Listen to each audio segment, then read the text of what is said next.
Let me show you what you can do with our new wood hinge drill kit. It actually allows you 4 different sizes of dowels.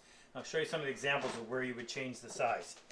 This is the 1/4 inch, and here's a small box made out of a piece of figured maple. It's a really nice hinge. Now that's a 7-piece hinge.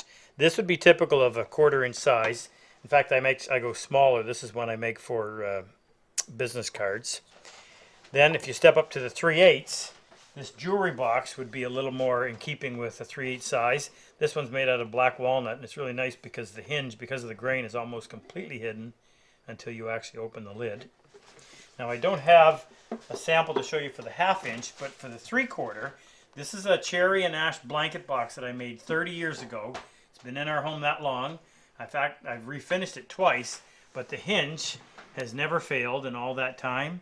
And when you consider how much glue surface there is in there, it's probably the strongest way to attach a lid to any kind of a box. I'll show you how it works.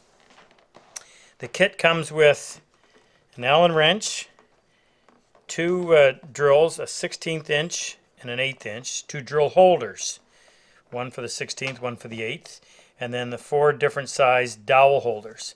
So if you were going to do the 3/4 inch, you would take, I prefer to use the 1/8 inch on that.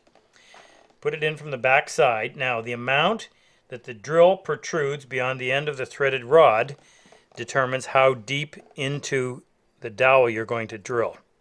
So I tighten up both set screws so it holds firmly. Thread that onto the back of the dowel holder. Put this in your drill. And then while that's turning, you simply push your dowel in there. When you're done, you end up with a perfectly centered hole, and then your pivoting pin goes in there and the next piece goes on and you assemble it all together. Works great.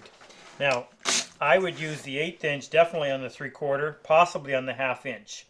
When it comes to the smaller sizes, this one would be way too big for the 1/4 inch or the 3/8. But you would just go ahead and do the same thing. Slip that 1/16 inch drill bit. Remember that the amount that it goes out beyond the end of the threaded rod determines how deep you're going to drill. And on most of these, I use about a 1/4 inch long pin, which means I want to drill into each piece just a little more than an 1/8 to make sure that it doesn't bottom out. And then thread it in from the back side. It's that simple. The possibilities are really great because it's such a great way to dress up a box. So if you're into making boxes, dressing up your hinge like this really takes it to the next notch.